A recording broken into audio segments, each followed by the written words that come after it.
hati-hati. Kita yang kita kata dah pergi masjid, dah pergi kuliah, dah pergi buat pahala itu, pahala ini, kita tak tahu. Sebab itu dia pesan Allah, tolong jaga hidup kamu sampai akhir.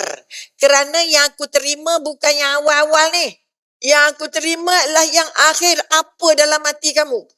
Apa niat terakhir kamu dalam hidup. Diceritakan oleh ulama, terdapat dua beradik. Okey, mungkin dah dengar, mungkin tak dengar. Yang dah dengar tu anggap itu ulang tayang. Sebab bila dia ulang, dia makin lekat. Dua adik beradik, satu abang, satu adik. Okay. Abang ni, ya Allah, kaki segala kaki. Kaki segala maksiat. Kaki segala dosa. Okay. Adik ni pula, kakinya orang baik. Ibadah ni lengkap semua. Tak nak campur dengan abang ni sebab abang ni meragam sangat. Jadi rumahnya 2 tingkat. Abang duduk bawah, adik duduk atas. Apa sebabnya adik duduk atas? Adik tak nak kena tempiah-tempiah abang punya maksiat ni. Okay. Dia duduk di atas setelah beberapa lama, beberapa tempoh dia beribadah, jadilah dia merasa orang yang sangat bersih lah kira. Maknanya ahli ibadah lah kita kata. Okay. Tapi syaitan tak pernah berhenti. Okay, yang bawah tak payah usik dah. Okay, dah tentu punyalah geng, betul? Maka dia pergi usik juga. Dia usik yang atas dulu. Okay, dia usik yang atas. Ini atas izin Allah. Okay? Sebab itu sekali lagi minta, ya Allah, dengan izinmu, ya Allah, keranamu, ya Allah, cari redamu, ya Allah. Supaya yang duduk ni tak letih. Yang duduk ni tak ngantuk. Kerana iblis ikut kita depan, belakang, atas, bawah, kiri kanan. Kita ni macam dia kepung oleh syaitan 24 jam. Sebab itu auzubillah minasyaitonirrajim tu kena lancar dan kena banyak. Dong deng. Kena banyak basuh lidah kita ni supaya dia telekang. Betul? Maka apa yang terjadi? Adik ni wah ibadah, tapi setan datang juga. Kamu ni memang high class, kamulah manusia paling alim, kamulah yang paling hebat, kamulah calon syurga, kamulah begitu begini. Bahagia tak rasanya? Masuk tak dalam kepala agak-agak? Udah hari-hari sumbat, you are the best, you are the best. Ya ke? Okay, sebab itu kita nak pesan dengan anak kita, you are the best. Okay? Okay, good boy, clever boy, sampai terpasak dan telinga cucu kita, good boy, clever boy kita. Kalau lah cucunya lelaki. Maknanya, akhirnya, okay, adik ni terpengaruh. Alah, kau dah banyak ibadah, ada 4 guni dah ibadah kamu ni. Tak nak keteringin sikit-sikit je. Nak merasa apa yang abang kamu nak buat. Apa yang abang kamu dah buat. Kamu kan kaki ibadah, kamu kan kaki taubat. Buat sikit-sikit, lepas tu taubatlah balik. Tetap bersih juga. Betul? Saja tak teringin ke? Kita ada perkataan teringin tu, mahal weh. Ada orang teringin nak, pengalaman kawan dari Kota Baru, nak makan laksa di Benteng. Masa dulu tahun 60-an, 70-an ada Benteng Kuala Lumpur. Masa bujangnya pernah makan laksa tu di Benteng. Dah kahwin, mengandung, duduk Kota Baru, ambil flight nak pergi makan laksa di Benteng. Sebab apa? Teringin. Okay. Kalaulah teringin tu teringin masuk syurga, high class. Tapi teringin nak makan laksa. Macam di Kelantan tak ada laksa, betul? Ini contoh. Jadi dengan izin Allah ambil flight turun. Sampai ke Benteng, orang tu baru turun, tutup pintu kedai. Orangnya masih ada. Alamak, dah habis lah dek. Oh, meraung kat situ. Saya dari Kelantan ni, noneng. Kenapa lambat sangat? Contoh. Ini perkataan teringin. Kerana teringin itu yang menjadi cucuk kita. Alah, sikit je. Awak try sikit je. Lepas tu taubatlah. Anak kita terpengaruh dengan dadah, terpengaruh dengan rokok. Sekarang ni terpengaruh dengan web yang sudah ada yang kematian. Betul? Kerana banjuan yang digunakan untuk dimasukkan ke dalam itu sudah dibagi macam-macam dadah. Sudah dibagi macam-macam racun. Okey. Jadi jangan kata anak kita hisap vape tu selamat dok. Dan dia oleh kerana bahan yang digunakan dalam apa nikotin apa? Nikotin yang digunakan untuk membuat bahan untuk yang digunakan dalam vape itu tidak termasuk dalam akta tembakau. Dibebaskan dari akta tembakau, maka nikotinnya itu dianggap tidak racun. Sedangkan nikotin itu racun sebenarnya.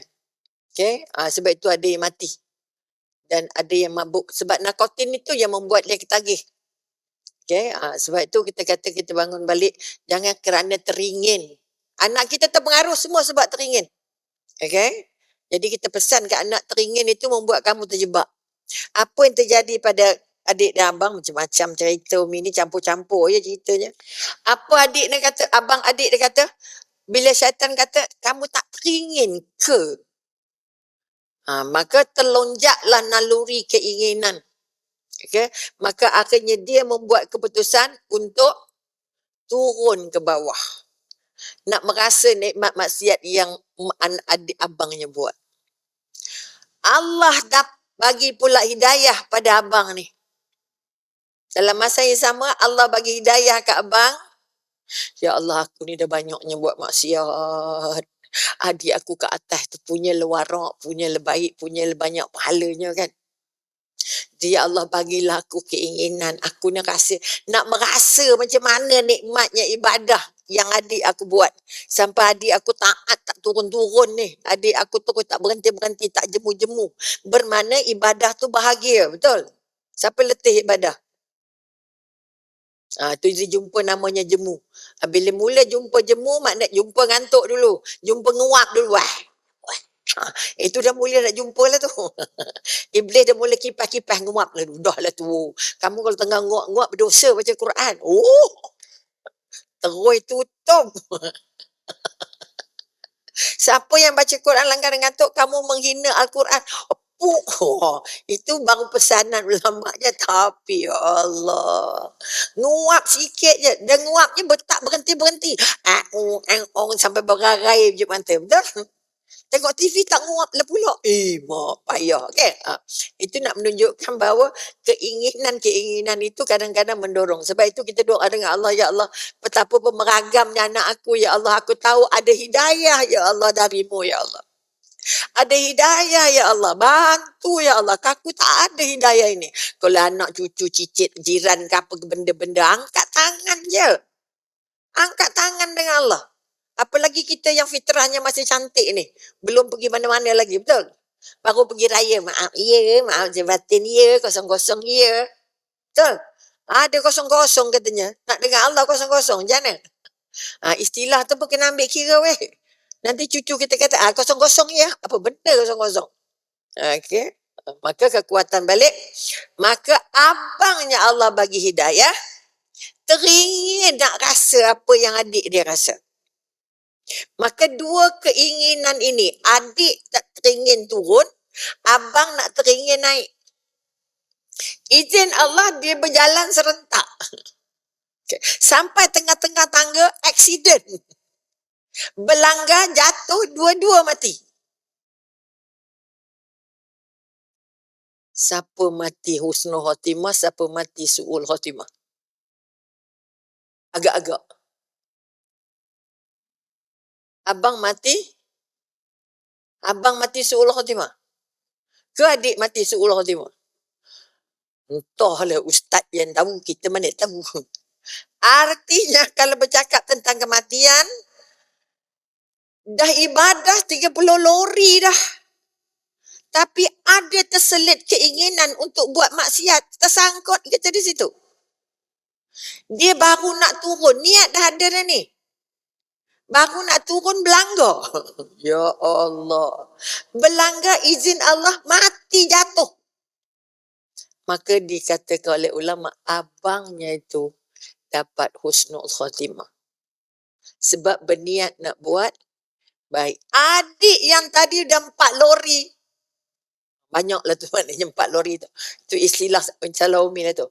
Yang sudah ibadah bertahun-tahun, tapi sebab terniat untuk nak merasa nikmatnya maksiat, mati dalam keadaan su'ul khatimah. Hati-hati mati. Kita yang kita kata dah pergi masjid, dah pergi kuliah, dah pergi buat pahala itu, pahala ini, kita tak tahu. Sebab itu dia pesan Allah, tolong jaga hidup kamu sampai akhir. Kerana yang aku terima bukan yang awal-awal ni. Yang aku terima adalah yang akhir, apa dalam hati kamu. Apa niat terakhir kamu dalam hidup. Okay, ada seorang hamba Allah telefon, doktor, saya dah kalau boleh nak minta mati dah ni, tak nak hidup dah ni. Masya Allah, Mi kata, tahu mahalnya hidup. Saya dah tak lalu lagi nak nanggung kehidupan ini. Ya Rabbi, beraung-raung nak mati, nak mati. Mati bukan hak kita. Tak nak faham sebab tak ada ilmunya. Ini kita bimbang, macam mana pun kita melalak nak mati. Allah kata no. Sebab mati itu bukan hak kamu, tapi hak aku. Ini bila dia tak faham hak Allah dengan hak manusia, peletih. Maka sekali lagi, jangan rasa kita dah banyak puasa Ramadan, kita dah banyak sedekah, kita dah banyak zikir, kita dah banyak Quran, khatam tadarus 4 kali. Oh, nama main. Okay. Kami ni pusingan kedua dah. Kami dah pusingkan ketiga dah. Hebatnya. Okay? Kerana kita tak tahu hujungnya apa. Ni yang kita ingat. Fitrah kita boleh besar, boleh cantik, boleh meragam. Kerana faktor persekitaran. Fitrah kita banyak dipengaruhi oleh apa yang kita tengok, apa yang kita dengar, apa yang kita cakap, apa yang kita buat. Apa yang kita alami, apa yang kita lalui. Dengar cerita dari orang, dengar kisah-kisah kejadian-kejadian. Kadang-kadang melihat kejadian orang lagi terbuka, tergerak hati kita. Sama mana tak tergerak cantik atau tergerak tak cantik. Itulah laju lagi, padan muka. Allah. Pengalaman jatuh motor anak ni. Dibiar sampai 3 jam tak dapat rawatan. Bila tanya kat nurse, depa tu belok biar je. Siapa suruh lumba-lumba? Depa kalau naik motor bukan sedar diri. Mi kata, anak saya ni sekolah. Pergi sekolah, balik sekolah. Okay, itu contoh. Pakai baju sekolah lagi. Tapi digazet oleh kepala jururawat, budak motor. Budak motor memang hukumnya biar. Masya Allah. Ini satu persepsi yang paling buruk. Sedangkan menyelamatkan orang yang malang itu dapat cepat lagi baik. Betul tak? Dia terlupa, dia bila selamatkan orang lebih cepat, Allah cepat-cepat selamatkan dia. Allah cepat-cepat sampaikan hajat dia. Allah cepat-cepat angkat doa dia. Ni kita kena angkat ni, kena faham. Tapi tu jururawat. Jadi dia kata, ya Allah, malangnya kepala awak ni. Okay? Malangnya sebab dia tak dapat pahala. Sedangkan pahala itu lagi cepat dapat. Itu contohnya. Maka apa yang kita dah buat sekarang ini, dah pakai cantik dah tutup aurat dah baca Quran dah sedekah dah. Tapi tak tahu hujungnya besok macam mana. So jangan rasa-rasa kita ni dalam comfort zone. Jangan rasa-rasa kita ni selamat daripada api neraka. Dok. Will never ever feel that.